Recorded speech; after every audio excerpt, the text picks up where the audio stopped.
probably not good that I'm drinking an energy drink this late either. But it's not pre-workout anymore, so that's good. Yeah, this is a step in the right direction. Yeah. You should consider part of your monk mode going. Caffeine free? Well, maybe not that extreme. I would say go to a natural caffeine only. Instead of pre-workout? Like iced tea and coffee only, yeah. Yeah. There's so many chemicals in those things that... In the pre-workouts and stuff? And yeah. And in these energy drinks like this. Have you ever done research to see like what the cleanest just energy drink was? No. I mean, your best bet would probably be to get just powdered caffeine. Ooh. I didn't even know that was a thing. Yep. Like powdered caffeine or something like Gatorade or something for flavor. You know? Probably a lot cheaper, too. Would they sell it on Amazon? Ooh. But be careful with that because you can die from that very easily. If you just put too much of it? Yeah, because it's usually hyper-condensed stuff. And yeah, and see, that's my... There's guys that think like it's creatine and they'll put in big scoops and they end up ODing on caffeine. Yeah, see, that would be my fear because I take a shit ton of caffeine whenever I work out now anyway. Not near as much as I used to. So now, I mean, I was at the point, and I know I've said this so many times, so people probably get bored hearing it, but I mean, I was taking like 900 milligrams of caffeine. That's a lot. And I just want to see like what the milligram per scoop would be in something like that. I've been really enjoying the iced tea I've been doing. It's got a different feel than the coffee. Yeah, the iced tea is mild. It's pretty potent too. And see, I love iced tea. I love iced tea. How do you make it though? You just boil tea bags? I just took one tea bag in a pot of water, boil it, and then I put it in the freezer to cool. That's about it. Is it one of like the big tea bags though, or is it just like one of the little small ones? Yeah. Really? Yeah. Because I thought those little small ones were made for just like a cup of tea, like if you're just gonna make a cup of tea in the microwave. But you can boil almost as much as you want. Yeah. Really? Yeah. Okay, maybe that's something I'll try. Yeah, my big thing for monk mode is gonna be zero alcohol. Well, I mean, like we were talking about. So tell me real quick what monk mode is for the people that don't know. I mean, there's tons of videos out there that you can watch, and everybody has their own little different definition of what it is. For me, it's just a period of time where I am hyper focused and fixated on nothing but work and bettering myself.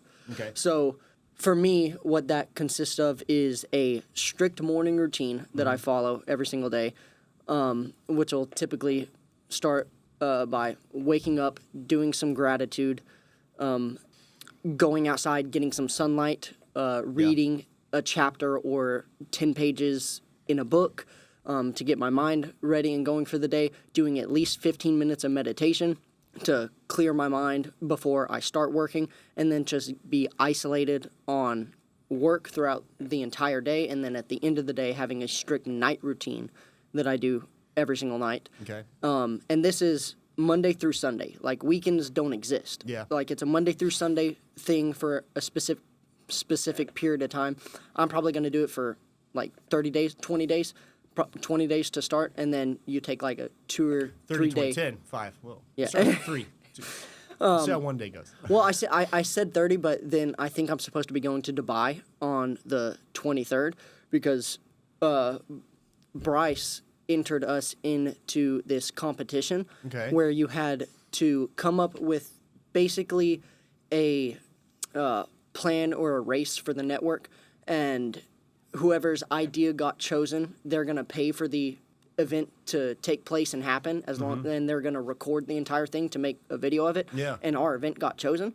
So now, like, they're planning all this stuff. What event do you mean? Basically, it was a group of 10 people. You submitted an idea on something, like some kind of cool event that you and 10 people wanted to do, and if your idea was the best of everybody's, then you got chosen. It will be paid for by the network, and they're going to come and record everything. There's certain stipulations to it. I wasn't the one that like saw the text thread or whatever that went out about it. Bryce just included me as one of the 10 members of it, but ours got chosen. So basically what we're doing is a type of a relay race.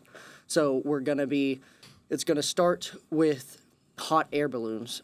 So we're going to be in hot air balloons, and you have to like drop bean bags from a certain height and try to hit it in a circle, and whoever hits in the most circle gets the most points.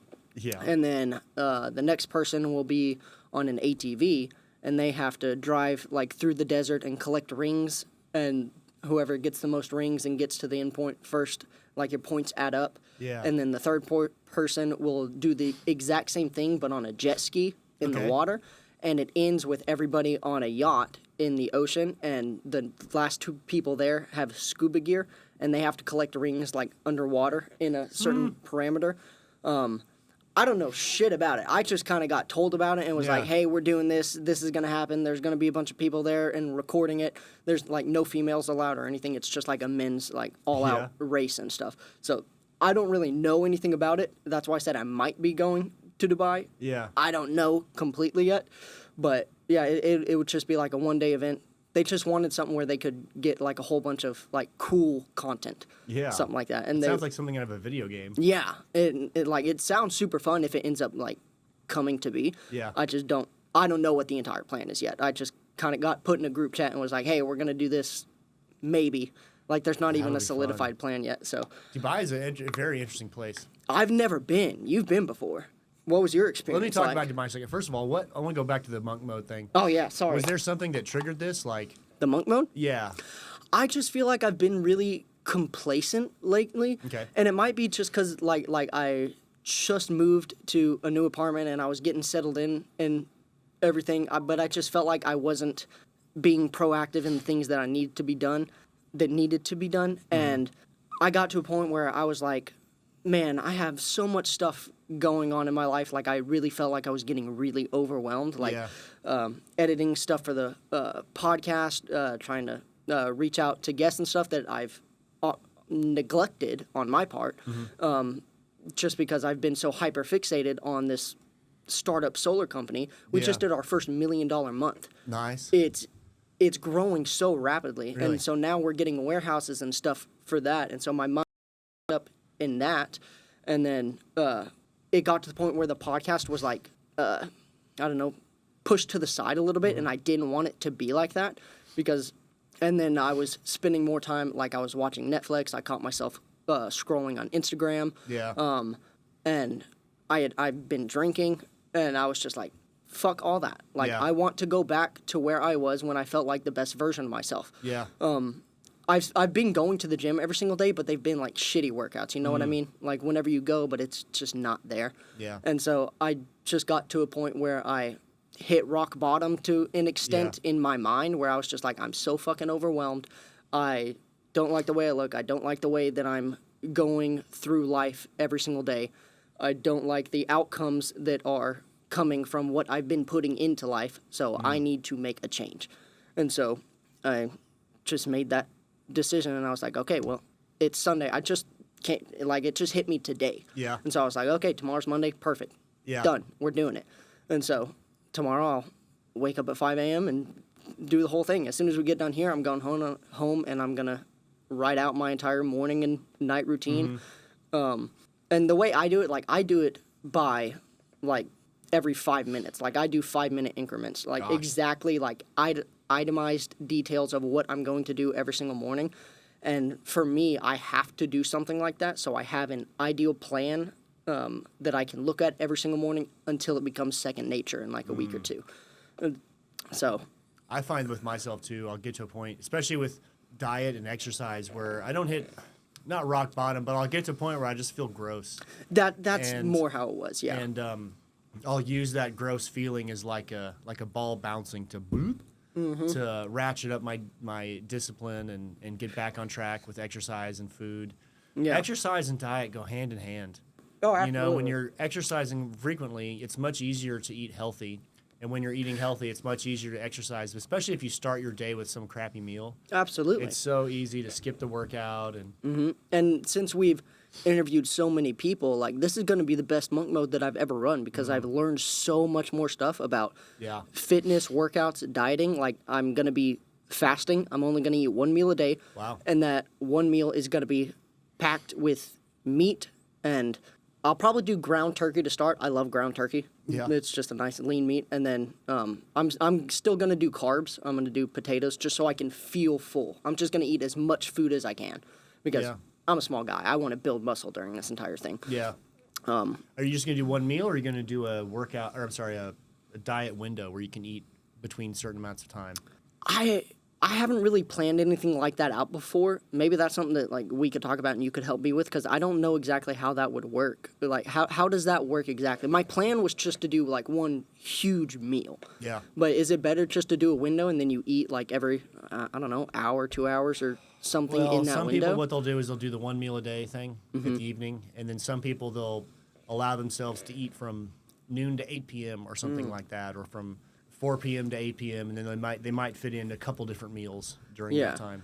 I don't think I'll do that. I think I'm just going to do one strict meal at the end of the day because, I mean, another thing that I've heard from other people that we've interviewed on the podcast is, like, whenever you're hungry, your brain is conditioned to work more in order to relieve... There is a sharpness, a mental sharpness to being hungry. Yeah, I mean, because it's... What is it? Like, your brain internally, the only thing it wants to do is eat, sleep, and reproduce. And Yeah, so pretty much. if you're feeding it all the time, then there's like no motivation to really do much in your brain's perspective. And then if you're jerking off all the time, there's even less motivation. That's the biggest. Yeah. Jerking off is one of the biggest ways to just Yeah. lose all of your energy. Yeah, and I really want to do like some kind of semen retention, but I have a girlfriend now, so I don't really know how that's gonna work. Because like we did this whole like emotional needs questionnaire, and she was telling me how she wanted to have like how she wanted to have sex at least 6 times a week, and I was like, like it sounds great. It sounds great until like you're just exhausted at the end of the day. There's actually a like kind of a yoga practice called Tantra, where What's that? It's basically like meditative sex. I've never really looked into it too much, but What's it called? Tantra, Tantra. Tantra. And from what I remember, the gist of it is having sex, but you don't come, you don't ejaculate at the end. And Oh gosh, like I've heard it called edging. I've heard it called like edging. Basically, edging, sexual edging. Yeah. Yeah, That see sounds hard to do. that would take a lot of willpower. I feel like, Yeah. for me at least. I don't know. Yeah. With sex, I've heard that when you have sex, there's an energy exchange where, I don't know how it works, but the men and women, they transfer energy. So you don't like jacking off or masturbating, you just lose. You don't gain anything. And so that's why it feels one of the reasons it feels so draining. Yeah. Apart from the actual biological loss of semen, which takes a lot of nutrients and compounds to build and regenerate, And I did like 100% semen retention whenever I did it the first time, but this is when I didn't have a girlfriend, you're and so singles. and I was just beating off all the time, and Like a monkey. yeah, dude, and so I don't do that now, but like you will be fascinated if you just stop watching porn and don't jerk off for like 5 or 10 days. Like you'll be fascinated how much more energy you have, how much more Workouts motivation are you better. have. Yeah, your motivation, how your veins will start popping out again. Like you just feel good again. Well, they It's say it raises fascinating. your testosterone. Yeah. A pretty significant amount. I don't know the actual numbers, but it's a significant amount. I do find that routines help a lot, and the discipline helps a lot. I'm more of a box checker. I try to get about 30 minutes to an hour of sunlight a day, 1 or 2 vegetables a day, some green leafy vegetables a day, protein, a workout. Yeah. And I do find that the way you start your day is important. I try to always I set a snooze alarm for 20 minutes on my phone. So when it goes off, I snooze it, and then I pray in my head for about that 20 minutes. And that's also a good time to do your affirmations. Apparently, when your brain is in this theta state, it's like one state below alpha. Alpha is like the waking normal state. Theta is like the in-between of like dreaming and conscious. Yeah. They say that's a good time to do affirmations. It kind of helps program your subconscious more. Yeah. And so I find that it kind of helps me ease into the day a little bit, just to open the day with a prayer. And then I usually will go immediately and get water first thing in the morning. That's supposed to be a great thing to do on an empty stomach. To drink water, it cleans out your digestive system and helps your metabolism get going. A lot of people, if you don't drink any water, you almost don't get hungry till like noon. But if you drink water, it will kind of jumpstart your metabolism, start kicking everything on. Yeah. I think for max discipline, it's probably the best proper protocol to work out early if you can make it happen. Because, I mean, on paper, it doesn't make a difference if you work out first thing or last thing. But, you know, when you work out, you have all these endorphins and feel-good chemicals that last. And if you do it early in the day, you can kind of utilize all of those throughout the day. And I think it also it checks a box in your head that I've gotten this difficult thing done, and I'm already winning, and I'm ahead, and everything now is extra credit. That feeling of being on extra credit, I don't know, it really feels good to me. Yeah. To where I've already gotten this done, and I'm just winning now. Yeah, and it's just like Newton's third law, like an object in motion stays in motion. So if you start your day off with just like win after win after win after win, you're going to continue to have that feeling throughout the day. A lot of people that don't go to the gym or work out on a consistent basis, the automatic assumption, which logically so you would assume, it's like, okay, I go and I exert all this energy on a workout, I'm not going to have any the rest of the day. When in reality, that's not the case. Yeah. You feel so good from all the endorphins that are released that you just continue to have a better day. Yeah. And people that do this consistently know, but if you've never gone before, how can you? Yeah, working out definitely gives you energy long term. You might feel tired for an hour or so after, but you bounce back and it feels good. But I completely agree about like your morning, like the way you start the day is like super important. Have you ever read the book The Miracle Morning? No. It's phenomenal. So whenever me and my brothers had this Discord that we had where we're teaching people like how to have a good day, basically, where, I don't know, basically just how to live a good life to our extent, what we thought was a good life. The Miracle Morning was something that I read that really like changed my life. I'm just going to read like the preface of it, basically. But it says, what if you could miraculously wake up tomorrow and any or every area of your life was transformed? What would be different? Would you be happier, healthier, more successful, in better shape? Would you have more energy, less stress, more money, a better relationship?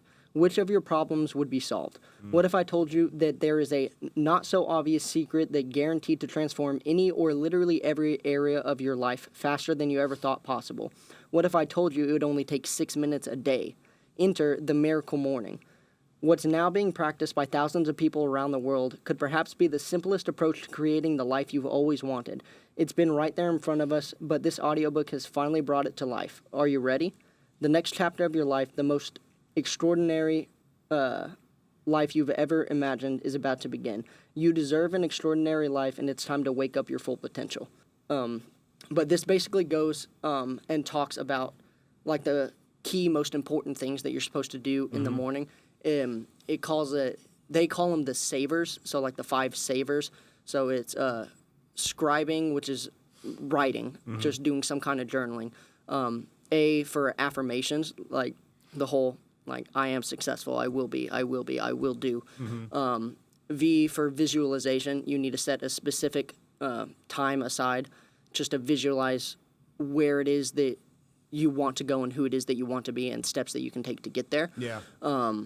Is E for exercise, so exercising first thing in the morning. R for reading to really jumpstart your brain. Yeah. And then S for silence, which is basically meditation or prayer. Yeah. Whichever one you see fit. But it goes into detail about how you can start it with a certain time block and you can get to the point where you just spend like a minute on each one every single day. So even if you think, oh, I don't have time to have a morning routine, you can literally have a morning routine that will change your entire life in 5 minutes. You can do all that just laying in bed. Exactly.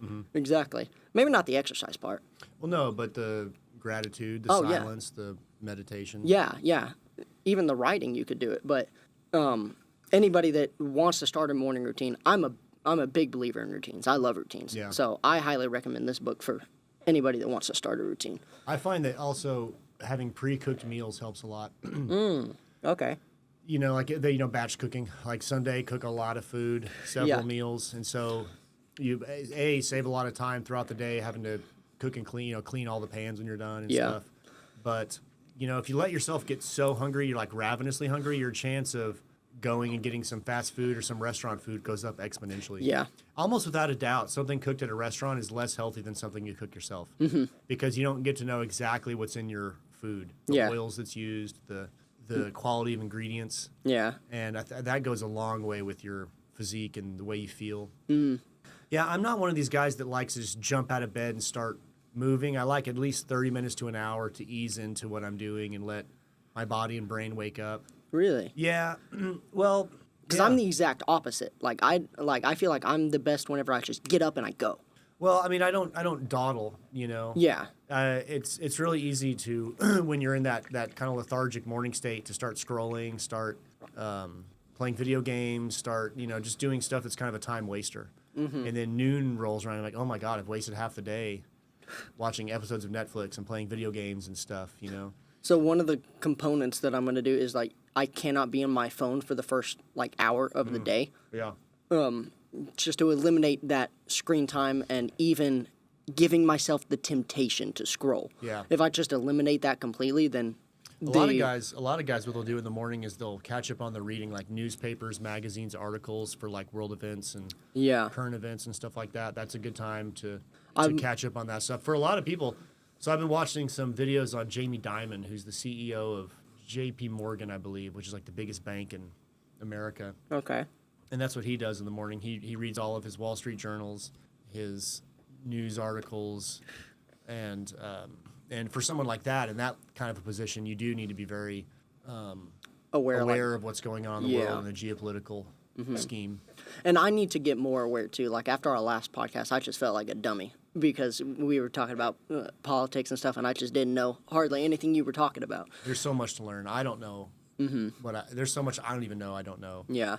But yeah, for a guy like that, it's different. Yeah. And I think I also like to do things like do all the less intensive brain tasks, like reply to all my emails, check all of my inboxes on whether it's Telegram or email.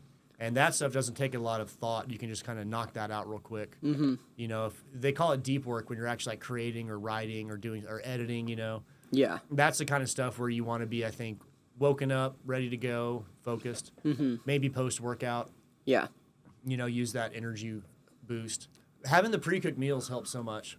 Yeah. Or at least stuff you can just throw in the microwave, heat up, and get back to your day. Yeah. See, if I'm just doing one meal a day, I can't see where that would work because I feel like they'd just get, like, if I got up one week and made like a week's worth of meal, I feel like they might end up going bad. Maybe They not. don't go bad. They don't? Not in a week. Nah. Okay.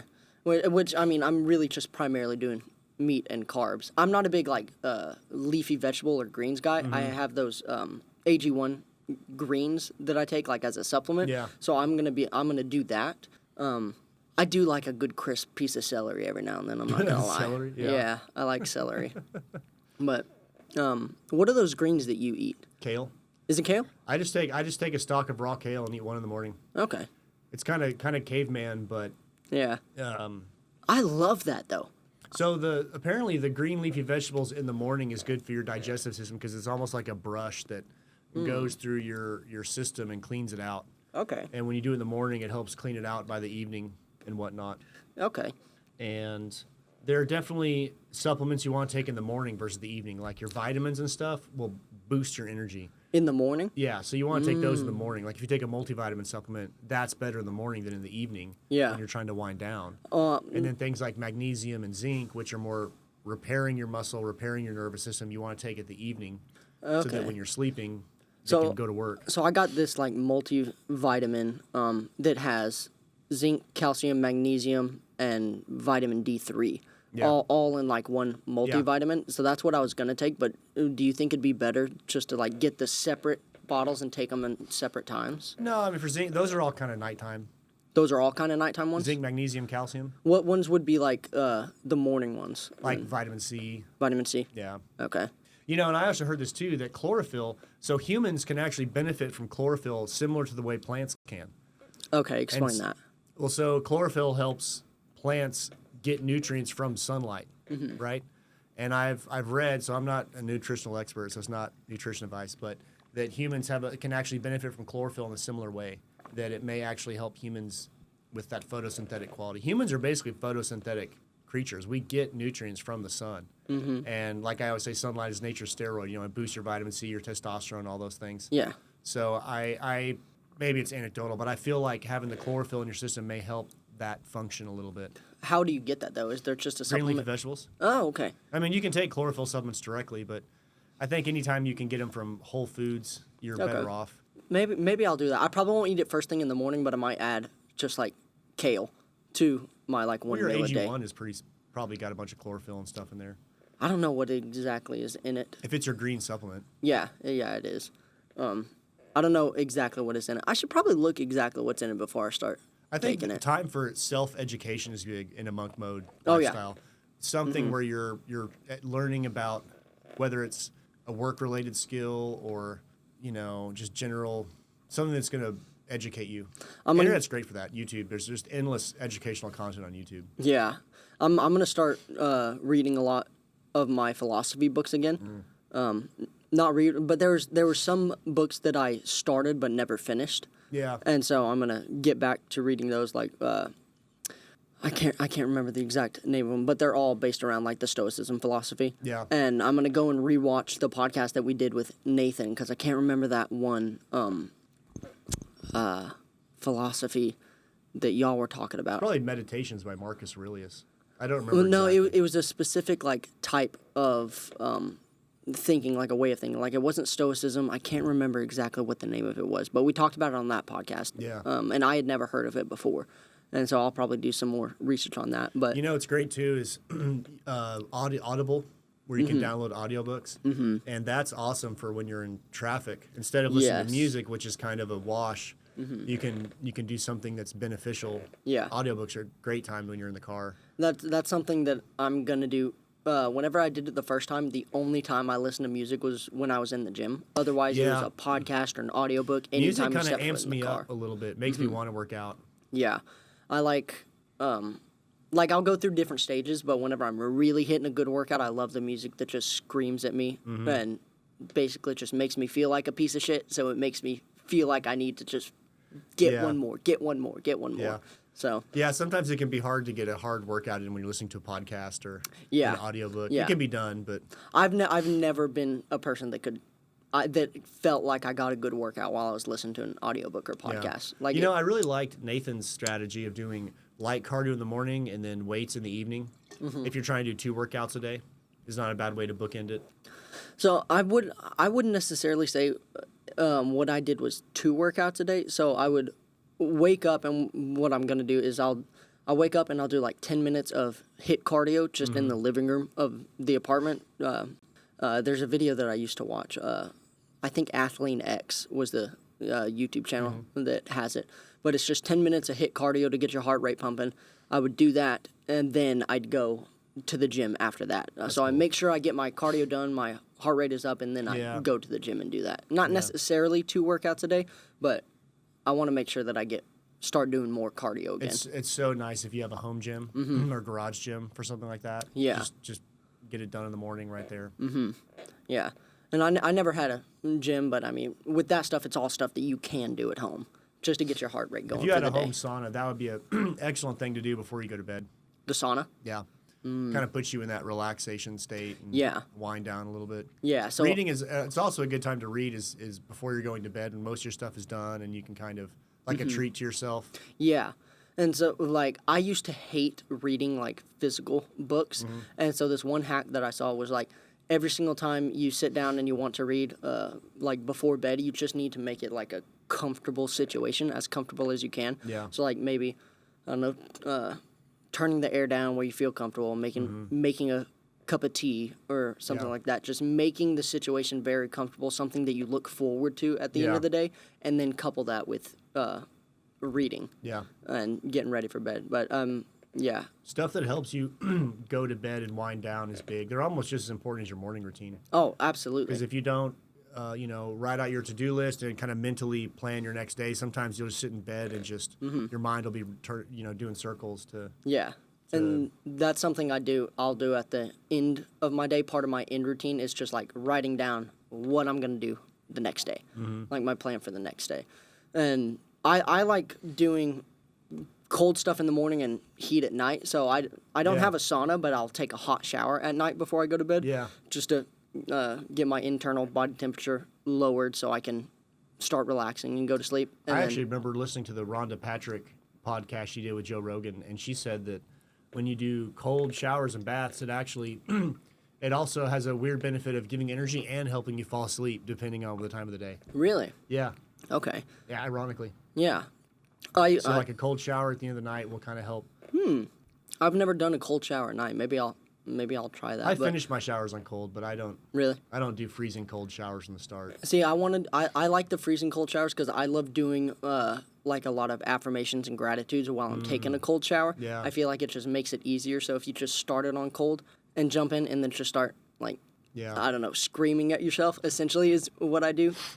Yeah. I start all my gratitudes with like thank you God for this and that, like little things like just basic stuff. It's so easy to be grateful.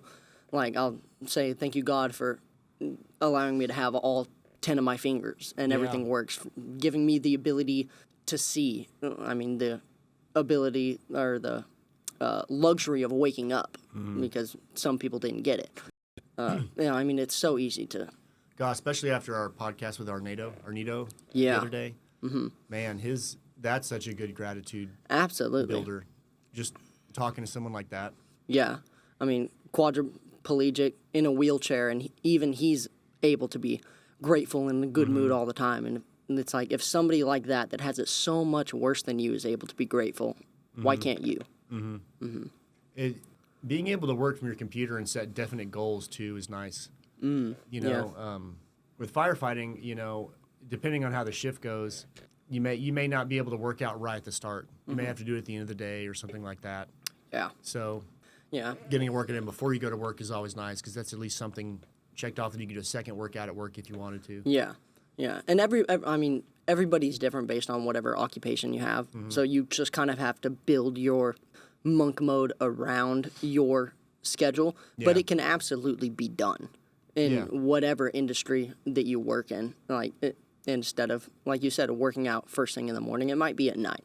But I think for some people, especially if they're not used to this level of discipline and checking so many boxes, it's easy to start with just one or two things at a time. yeah. Like especially when I was coaching and training people, a lot of the people that come and hire personal trainers, they have a hard time disciplining themselves and finding the self-motivation. And if you start giving them a 30 bullet point, like exercise like this, go to bed here, do these stretches, whatever, it can almost be like they start falling behind and they just give up. So I recommend doing like just one or two things at a time. Yeah. Like the easiest one I think is switching out soft drinks for just water or natural source, coffee, milk, tea, water. And then once that's there, then you can start cutting out, desserts, or then you can start adding in a mild second workout if you're, wanting to really get ahead with your fitness, Yeah. It's really, really important for you to be brutally honest with yourself where you are so you don't end up just trying to do so many different things that you get burnt out. Yeah. You need to be brutally honest so you know where you can start and continue it on a daily basis. Yeah. Sorry. That's all right. So much of work is being focused. Even if it's you're listening to a podcast that has information you're trying to get. Are you focused on it, or is it kind of going in the background and you're kind of zoning in and out of the words and stuff like that? Things that improve your focus are so important, which is like your sleep quality, your exercise, and especially it's not just have you exercised that day, it's have you been exercising the last few days. Yeah. And you have that kind of momentum built up. One of the things that's super important about it is being very deliberate with everything that you do. Like you said, you don't want to be trying to learn a podcast and just have it playing in the background while you're focused on something else. You want to be like very deliberate with everything that you do. And I think if you think about that before you start any task or do anything, I think it really helps like hone in your focus on what needs to be done. Video games is something that a lot of guys could cut out as a good first step because it's so easy to just think, oh, it's just an hour a day. It's almost never just an hour or two a day. it can spiral and Yeah, you always end up saying, "Oh, well, one more won't hurt." yeah, I'm guilty. round, one more Yeah, game, yeah. I'm guilty of that with Netflix. I'll be like, "Okay, one more episode won't hurt," but that's another 45, 50 minutes of your life that could have been used to do something beneficial. Yeah. And yeah, Alcohol is such a momentum killer too. Even if I have just a couple drinks, the next day I feel foggy, I feel tired. Yeah. And even if I push through a workout, it's never the same. It doesn't feel like the same quality of a fully rested. Yeah. And I notice myself, like, I have so much more energy when I don't drink at all for a long period of time. Like, And it's not even the dehydration. A lot of it, I think, is that when you drink, your serotonin starts firing, and that's you get that euphoria. But then the next day, you have a serotonin crash. Yeah. And you feel more sluggish, not just because you're dehydrated, but also because of that. Yeah, it's like what you're saying when you're young. It's like whenever you drink, you're borrowing happiness from tomorrow, but the older you get... Trading to tomorrow's happiness for today. Yeah, yeah, exactly.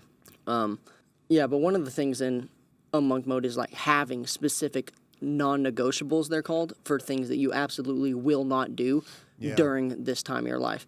I've never been a big weed smoker, but all the videos I watched were like cut out weed, cut out alcohol. Those are absolutely always two non-negotiables whenever you're going into a monk mode. And then you can add like a couple more here and there that you want to do. Like if you are somebody that jerks off all the time, like you can set that specific, like absolutely. And you can cut off any kind of mind-altering substances or party substances, weed, alcohol, drugs, booze, video games, masturbation. You're already so far ahead of most people. Yeah. And you're gonna if you're doing that and then you cut it out, you'll feel like a Superman. Yeah, just cut out. You'll be amazed at how good you feel, how much energy and strength you have. It's just cutting out all the instant gratification, I think. Just putting it to the side, knowing that, like, okay, I'm going to set this time aside to work, and I'm not going to feel good necessarily right now while I'm doing it, but I know it's going to benefit me in the future. Yeah. And holding on to that, holding on to the delayed gratification that your life will be better because you do this now. They say that it takes about 3 weeks, so especially because I've had a couple friends back in the day that had a hard time stopping drinking. And it takes about 3 weeks. It's basically you're just trading one for the other. So if you can trade exercise as like your fix, and that's how you get your endorphins and your feel-good chemicals, it takes about 3 weeks of swapping the two, and then you'll actually start looking forward to the workout like it's the beer. Yeah, You know, and that goes a long way with your lifestyle. Yeah, I think that's a huge hack, is to, like, if you have a bad habit that you want to cut out of your life, is to replace it with something that you want to start doing, like a good habit. Like, instead of drinking at night, maybe spend time doing research on a new subject or something. Just replacing whatever bad habit with a good one. Sleepy tea is great. Like chamomile type tea, non-caffeinated tea. I love chamomile. It's like sleepy time tea or something. That with like 1 or 2 tablespoons of honey. Yeah. Knock you right out. Yeah. Yeah. Something to look forward to. Yeah. What was I going? I've also found that sometimes scheduling social stuff is good. Yeah. So when I did sales, they said you should never eat lunch alone. You should always try to schedule a lunch with somebody, whether it's a client, coworker, or something. Yeah. And that's always a great hack. Yeah. You know, always schedule lunches and dinners and things like that. Dinners might be hard because they're kind of formal, but especially lunches if you're like a corporate type person. Yeah. Trying to schedule your social time to where it's like a half work, half social. Yeah. I like that because, I mean, like I've said before, like we're all social creatures. We desire to be heard and speak to other humans. So I think, yes, it's a time of focused work, but you still need to talk to other people and be around other people. So like networking events and stuff like that, like I think are great for you to get around like-minded individuals. I mean, it doesn't even have to be a physical group necessarily. Maybe even if you just have like an online community or whatever that you can chat with, could be good. Yeah, for sure. But no, because I mean I work from home now, so like the doing the lunches with somebody might be difficult. I say might be difficult, but that's just me making an excuse in my head. I could absolutely make it work. I just gotta sit down and come up with a plan. Well, it depends who you need to hang out with. You know, if you're doing sales, it's different because you're wanting to meet these people and touch base. And well, that could be one of those things that we could get more guests for this podcast. Is like I could start scheduling lunches throughout the week or day or whatever, just to meet people Yeah. and see if they'd be interested in doing an episode, getting interviewed. How do you feel about scheduling charity type things? I don't know. I can't.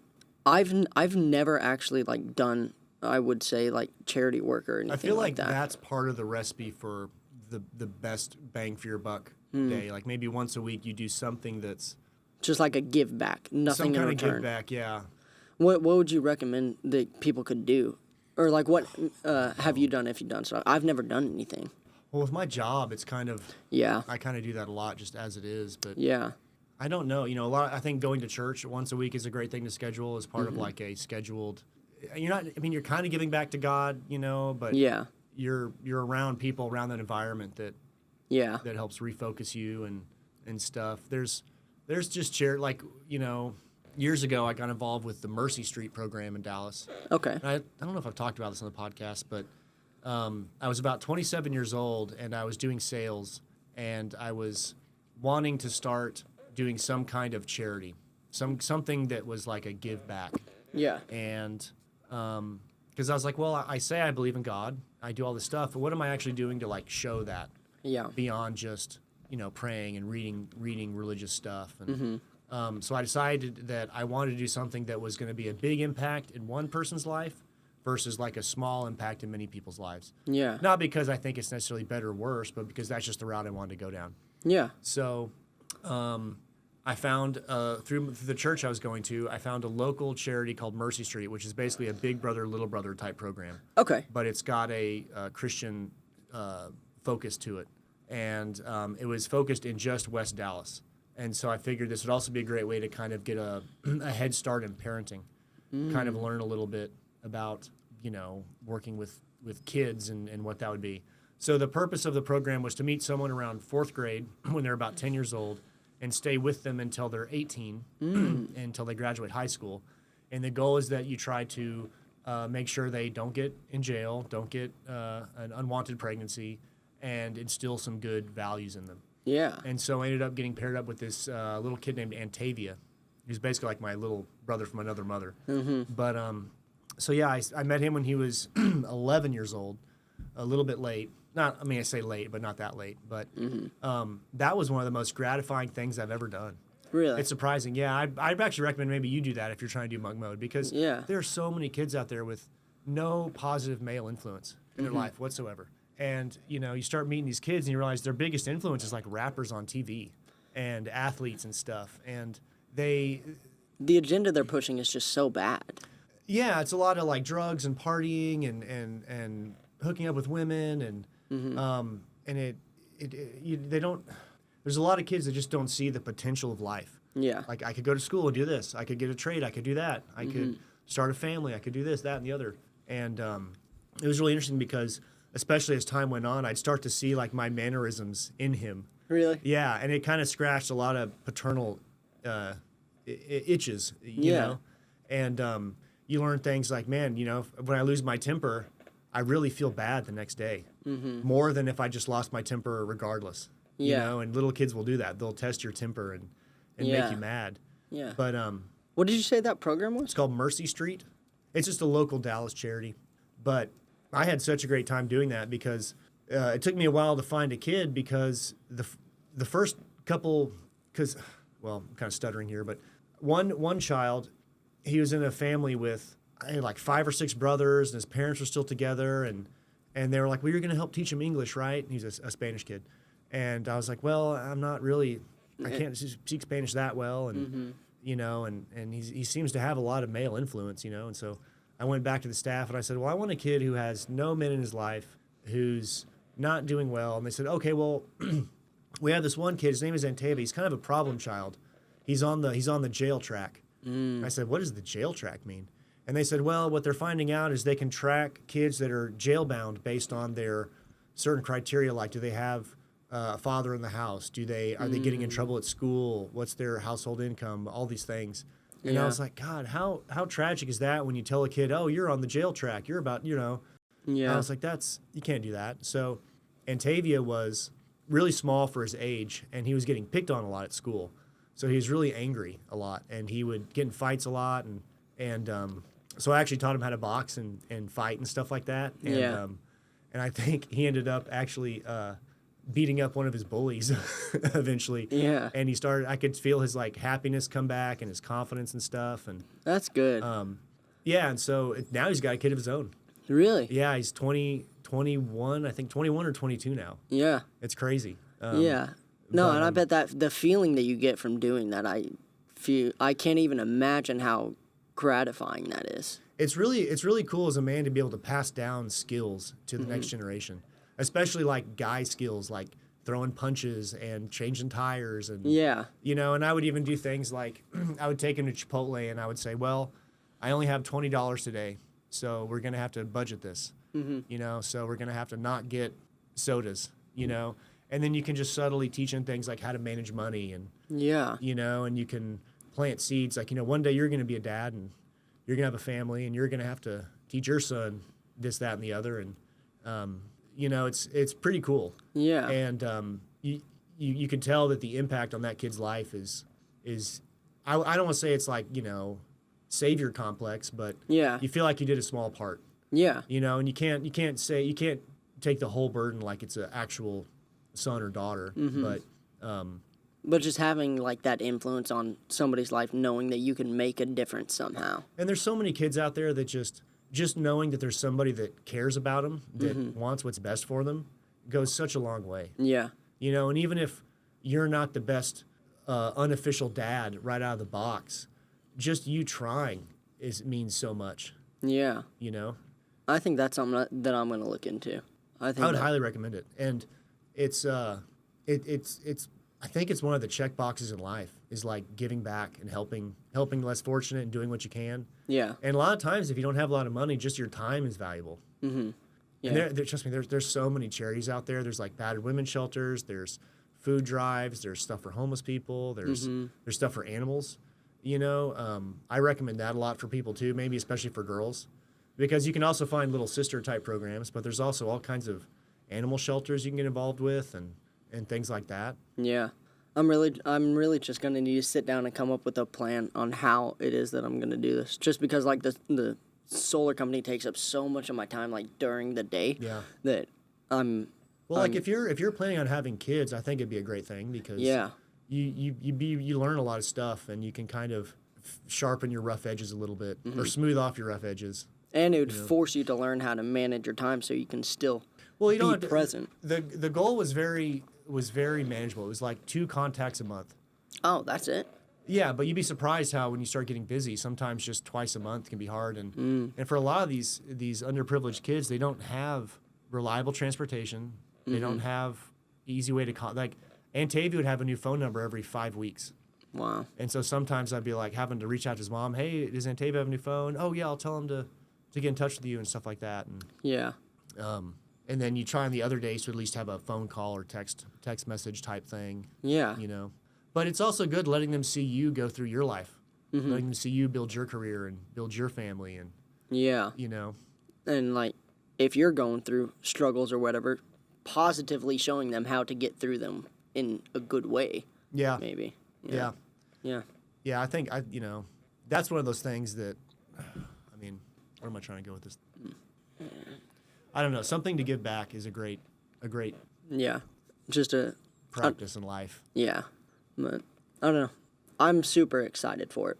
I'm excited to start this whole revamp of my personal development. Yeah. I'm excited to start learning more because I know it's going to benefit me so much, especially on the podcast, because I'll just have more to talk about. Yeah. Because I know, like, your brain is just like any other muscle. If you're not teaching it and feeding it every single day, it's going to shrink and shrink and shrink. Yeah. And so I think by doing that, I'll just become more educated and become more of an interesting person for people to see for the podcast, like, at least. Well, especially as I get older, I realize so much of the quality of your work, the quality of your life, your just overall work output is built on the foundation of focus. Mm-hmm. Being able to have this laser focus on what you're doing and, read with intention and listen with intention and work with intention, and you'll see it especially in like really heavy weight sets. Did you get all 10 or did you get to 8.5? And there's such a difference between like a set like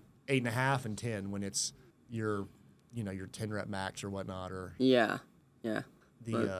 Any practice that improves your focus is great, whether it's taking out mindless scrolling and things that you zone out. I think that's going to be the hardest thing for me. Really? Because I do catch myself scrolling. Like, the majority of my Instagram and TikTok feed is like motivational stuff or Alex Hormozy's like business advice and stuff. Which you can definitely curate your social media to where you only follow beneficial sites. Before I remade my Instagram, it was only like entrepreneurial type content, like business oriented content, investing, or like motivational quotes or things along those lines. Do you think, because I still catch myself scrolling even on those, like I'll just be scrolling and seeing them, and like, I'm getting the information and it's good, but if I'm never like taking action on it, I feel like it is kind of a waste to an extent. It might be it's definitely less of a waste than just looking at like thirst traps. Thirst traps is probably the best thing to. Porn and thirst traps are probably the best thing to remove from your. I just get a lot of comedy stuff. I get a fuck ton of frogs and cat videos. Oh my gosh, like.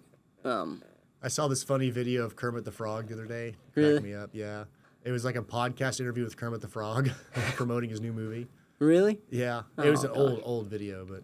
Yeah, but like I said, I think that'll be the hardest thing for me is just like curating or cutting out Instagram altogether. Like I mentioned downstairs, I think there's like an app or software or something that you can put on your phone where it allows you to post and create content, but it blocks out all the feed and stuff. So I'm going to see if I can find that and install that on my phone. So we're in a day and age where you almost have to have social media to a degree, just so people don't think you're a weirdo. Yeah. Yeah. I think it's such a green flag when someone has no social media, boy or girl. I do too. It can be taken the wrong way from a lot of people. Yeah. Like you're antisocial and you don't want to be found. And yeah. It is honestly good to have a social media. So if somebody did need to get in touch with you that lost your phone number, they can still search your name and send you a message. I think social media is like super beneficial if you use it in the right way. But I feel like most people just don't. They just end up doing what like I've done and just doom scrolling. Yeah. And I try to now create content. If I'm going to get on, I try to at least reply to stuff, whether it's just to increase engagement for our social media, or whether there's to make a funny post. I think sometimes just putting funny stuff out there is good too. Yeah. Just for the vibe of the world. Yeah. Yeah, I agree. Not everything has to be doom and gloom. Not everything has to be like, it's now or never. Yeah. Maximum discipline, which is good, but. Right. And like it's like what Tate said one time. He was like, you need to become addicted to your phone, but not consuming content, just like creating it. Yeah. For sure. And I mean, we're doing that now. So, I mean, we're getting there. I just got to really hone in like my focus on to specifically creating content, pushing it to the podcast. Do you find that you do well on less sleep or more sleep, or how do you? I think my ideal flow state is between 4 and 6 hours of sleep. Wow. That's what I was doing whenever I just felt good all the time. And do I think it was specifically because I was getting less sleep? I don't think so. I think it's just because the way that my sleep cycle works, I think I was just waking up at the right time in the sleep cycle.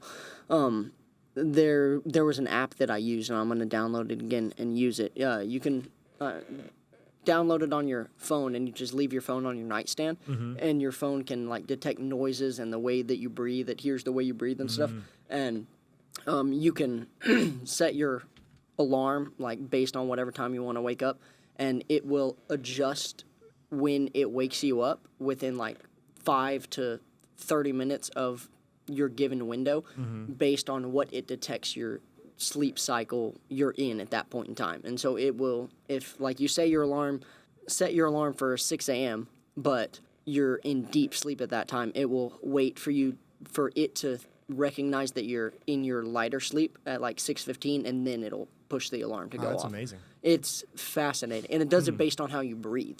Like it hears the way you breathe. So I guess you breathe differently in different like sleep stages. So that's something that people can do. But specifically, the amount of sleep, I don't know. I think everybody's different. I think some people are much better on a lot of sleep. I think some people I operate. do think you can good. improve the quality of your sleep to where the hours are more impactful. Like blackout curtains are supposed to be really great. I've been using those. Eliminating or adding white noise so the noise level is constant throughout the night. Yeah. Like if you live near a busy street where there's always like sirens going off in the middle of the night or trains going by, that can mess up your sleep. So if you have something that can drown those out. I've been using those binary beats that you sent me, like that 8-hour binary beat thing, and I love it. Isn't that interesting? I've been noticing that too. It makes me kind of I wake fall up asleep. feeling a little bit more energized. It's not even about like me waking up feeling energized. I just fall asleep so much faster. Yeah. It helps me. That's what it's supposed to do. It's if you like the video I sent you, it has a little chart that tracks where you're at. Yeah, and it lets you know where you are in your sleep cycle. And it explains like before the video even starts, it explains like as you age, like how your sleep cycle changes and stuff. I love it just because I don't know, it helps me quiet my mind and just like, I don't know, go to sleep faster. I love it. I recommend it to a lot of people. Really? Ever since you sent it to me, like I've gotten such better sleep. Sleep so is much big. better sleep. If you can sleep max and make your sleep count, you basically give yourself another hour or two of the day of just raw at time. But if your all of your other time is more powered up from a proper night's sleep, your productivity it's hard to quantify how much better off you're going to be. Yeah. And you'll see some people, like there's some videos of people going in monk modes, and it's like you need to be working like 20 of the 24 hours a day. You only need to sleep like 4 hours. And I disagree with that personally. Like I think that sleep is a vital part in, I don't know, feeling good and being productive. I think if you get enough sleep, because it's when your body repairs itself too. So like if you're during your monk mode or focus time, like trying to build a lot of muscle or lose fat or whatever, like your body's not going to repair itself until it's sleeping. So if you're not getting sufficient sleep in this time, like you're hurting your body during this time. Like, they've even shown that not only for just building muscle and burning fat, but for learning skills, learning physical skills like fighting, like punching and kicking. When you sleep is when your body integrates that muscle memory in those patterns. Yeah. So like even if you train 6 hours a day, you won't be sharper until the next day once you sleep and your body processes and integrates all the movements into your nervous system. It's like a specific sleep cycle. Whenever you go into it, it takes all the memories throughout the day and programs them into your subconscious. So like during these certain sleep cycles, that's what helps you keep your memory. So if you're not getting sufficient sleep and you think you have short-term memory loss, maybe just get better sleep. Get better sleep. Oh yeah, well sleep it's crazy. We still have not quite figured out all the things sleep do. Like if you stay up for more than like 2 or 3 days in a row, you're basically turned into a crazy person. Yeah. You know, like guaranteed. Yeah. Have you seen the like the videos on the Russian sleep experiment? What's that? They basically, I can't remember what year, it was a long time ago, but these Russians were testing a gas that they could use on their soldiers to keep them awake during war. And so they captured a bunch of Americans and they would put them in this chamber and release gas to them to test this gas that would keep them awake. It would basically eliminate the melatonin production in their minds, and it wouldn't let them go to sleep. And the experiment lasted for like 21 days. Wow. And after they died. They did. They all died. They started eating each other. Really? Yeah. So after like day 7, they started getting like very, very vivid hallucinations. And then after day like 15, they started like hurting themselves, and then they started like hurting each other, and then they started eating each other. And then they so they could monitor them through these glass, like this, like two-way glass mirror or whatever. And they knew that they were watching them. So they got all this like blood and paper and basically made paper mache out of these bloody newspapers and covered the glass window. So there was no light in there. And at the end of it, they were basically begging for more of the gas, because they were basically non-human at this point. Like after not sleeping for this long, like I don't know what it was exactly in It their triggers brain. psychosis when Yes. when you're that sleep Yeah, deprived. and so whenever they took them out of the chamber because they were like, this is gone too far, like gone too far, they took them out and they were just like screaming and begging for more gas. They were like, we can't go to sleep now. Like we need more, and they were like craving it, like addicted to it now. That's weird. It's there's actually they made basically a movie on it. It's on Netflix, I believe. But I think it's just called The Sleep Experiment. Wow. But it has video like documents of each day whenever they're going through it. It's a fascinating thing, talking about like just how much sleep affects you because I don't know, it was terrifying whenever I read it, but yeah, sorry, kind of went off on a tangent there, but back to it, like sleep is absolutely important. They've shown that sleep is more beneficial to your body than exercise itself. Really? It's more beneficial than diet and exercise combined is sleep. Okay. Like if you're exercising and eating healthy but not getting adequate sleep, you'll have less benefits than some guy that's not exercising and eating well but sleeping great. Yeah. Which is crazy. It's absolutely one of the pillars of health. Yeah. And it's one of the last ones that men typically nail down, usually because they're drinking and partying and chasing women late night. And I think it's important if you are focusing on your sleep, having like, I know it's like for children or whatever, but having a specific bedtime, I think it's for is everybody. super important because then you can, I don't know, just know that you're getting enough sleep. Alex Ramosi had a pretty smart tweet. He said, almost more beneficial than a wake-up alarm is a go-to-bed alarm. So if you set your go-to-bed alarm at, say, 10 p.m. or 11 p.m., you're much more likely to like go to bed, start winding down, and then get a good night's sleep. Yeah. Which is pretty smart. Yeah. And whenever you are starting to go to bed, I always say, like, put your phone down at least an hour before you go to sleep so you're not getting all the blue light rays in your eyes from your phone that, I don't know, release your...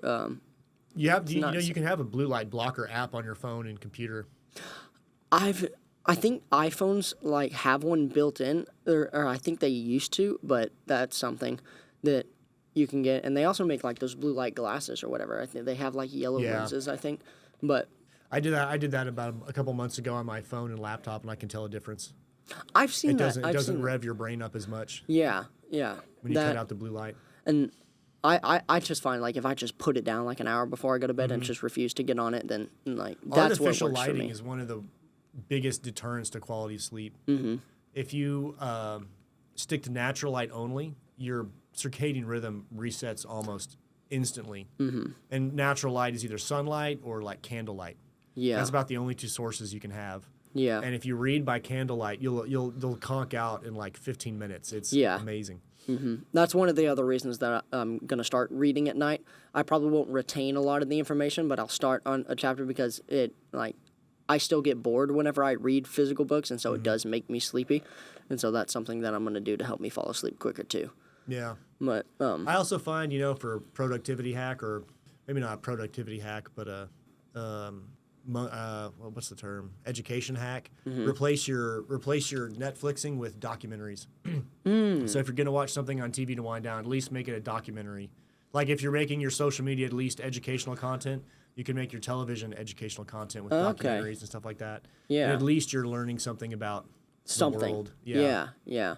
What kind of like documentaries do you recommend? Like what do you like to watch? Well, like history stuff or history stuff is cool. I like conspiracy theory stuff is cool. Yeah. And nowadays you can get a lot of these things, but back in the day, you'd watch these conspiracy theories about like the Illuminati and stuff, and you're like, I can't believe all this stuff, and now that's almost common knowledge. Oh, yeah, the Illuminati, they rule the world. Everyone knows that. But, 10, 15 years ago, that was very woo-woo and very taboo. And I like nutritional stuff. Like there was a great one. I can't remember. It was about plastics and how plastic is just everywhere in the world and microplastics. And there was one about farming and cows and factory farming that was really great I watched. And stuff like that. There was a really good one on SeaWorld I remember watching a long time ago. And I might do that. Because you'll watch something like that and you'll never want to drink out of a plastic bottle again. Really? Because they started going into how bad it is for your body. I remember one of my favorites is Super Size Me. That's an old one. I loved that. We watched that in school. Yeah, he ate McDonald's for a month, and then he started tracking all of his biomarkers, and they were just terrible. Mm-hmm. Just after 1 month. Yeah. And then he went back to his normal diet. It took like 3 or 4 months before they went back to how they were. Mm-hmm. And that was pretty eye-opening on how the quality of food at these places is so bad. Yeah. Yeah. I'm going to stick to just grass-fed meat. Grass-fed meat. I do like ground turkey. I don't know why. Yeah. It's just something I like. It's super lean, not a lot of fat in it, but I think I think another swap you can do is a music swap. And I go through phases where sometimes I'll listen to like really bad ghetto rap, and then other phases where I try to cut out anything with like bad lyrics. Yeah. Because of the subconscious programming it can do. Yeah. And stuff like classical music, they say actually helps your brain get smarter. Like the Baroque classical music, like the frequency that it's on.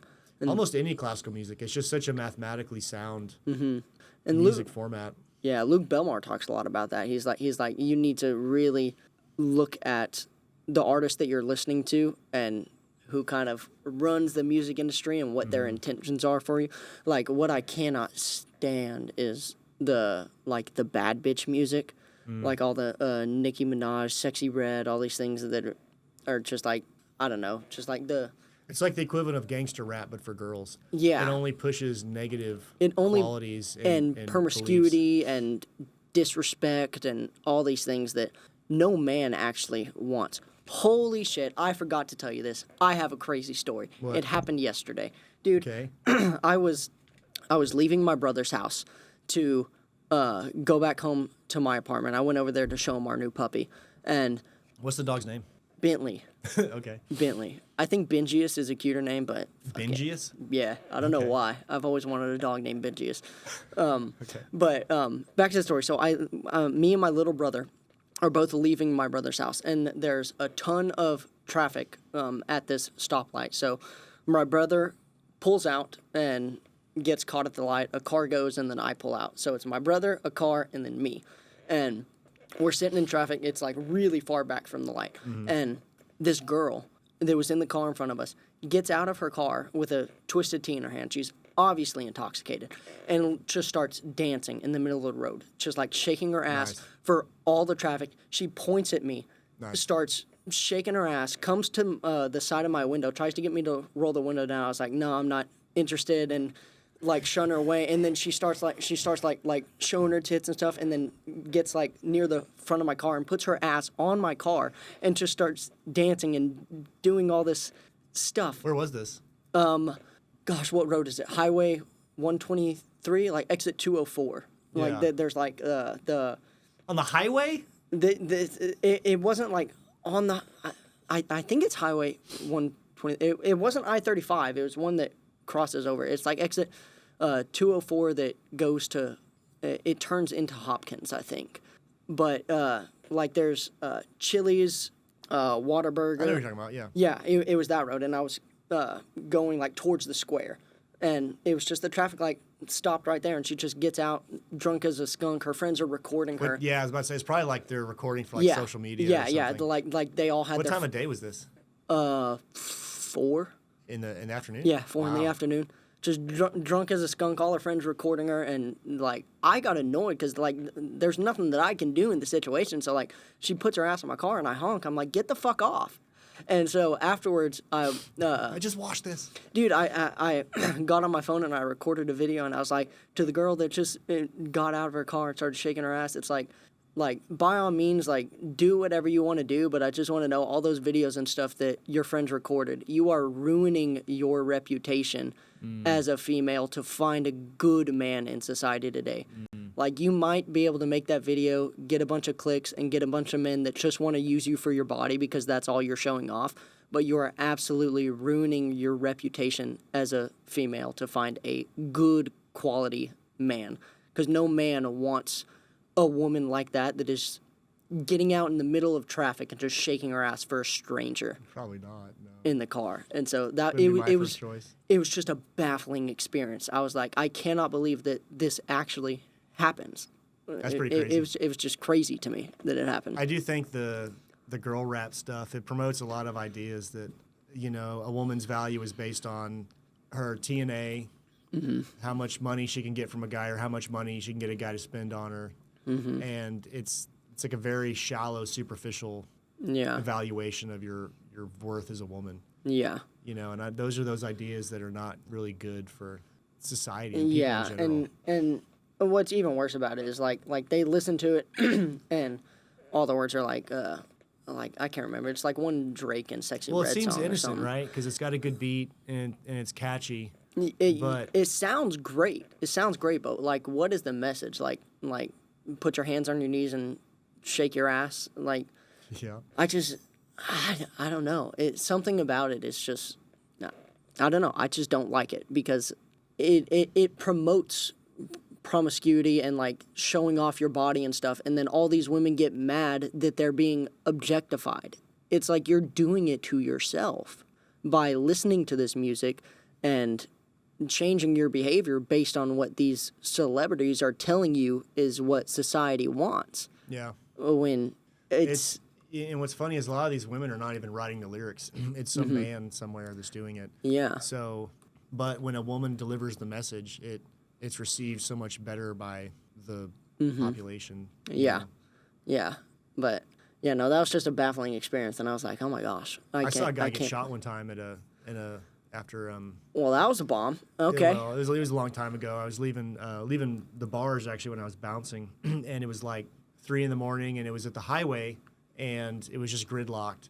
And I look over, and the next lane over, there's this woman like sticking her head out the car, yelling to the car behind him, like, "Please just stop, let it go," something like that. Yeah. And then they were yelling back and forth, and then the driver got out, opened his trunk, pulled out a pistol, walked back, and then just shot the guy in the driver's seat right there. And then he ran back to his car, and they started like trying to like get cut across the gridlock traffic and exit the other. Oh my whatever. gosh. It's crazy.